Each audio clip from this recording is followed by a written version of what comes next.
Okay, I want to have a reasonable expectation to be aware of something. That you know, first off, foreign citizens can serve in our military, has no ties to the community, the local indigenous community of the United States. So basically, on top of that Brooks bill that passed, or amendment, whichever one it was, they need to be sure that none of them fighters can serve on the United States uh, soil. And third off, we need more options. Okay, well that was something done, and now the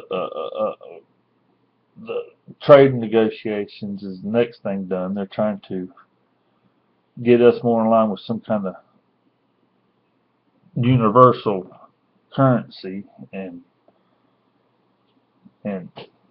sanctions on how we trade and we do transit and travel, but they're trying to do it in a blind way to the masses and to the citizens, basically put blinders on the citizens so they cannot really be coherent in the message.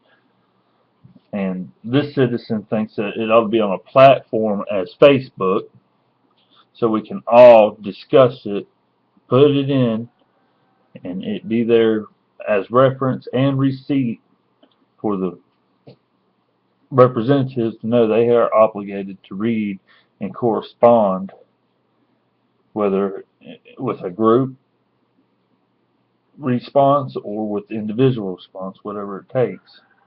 But at least you can say, well, you were informed of my position prior to passing the law, and now you see, there's my receipt. Pay attention to your citizen. Keep the discussion as broad and as open as possible, and do not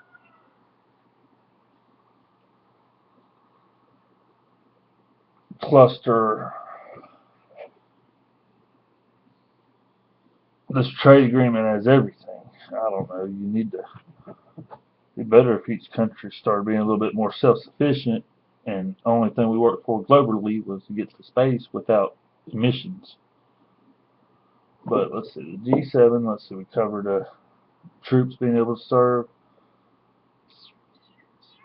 You got to respect the police's authority, pool party people. When you're out on the street, you accept listening to traffic cops. They're the authority. They can bust your ass down, and you cannot really get them fired. That's bullshit. You cannot antagonize a peacekeeper and expect to be able to just walk away. You cannot just run away and then come back and then run. You can't mess with the cops. You gotta listen. If they say sit down, they say stand over there. If they say don't go nowhere, well then don't evade. I mean, they got to have some authority, and that's customary. You could have got shot antagonizing that guy. Anywho, uh, trade. Damn, I'm missing something. Every time I turn this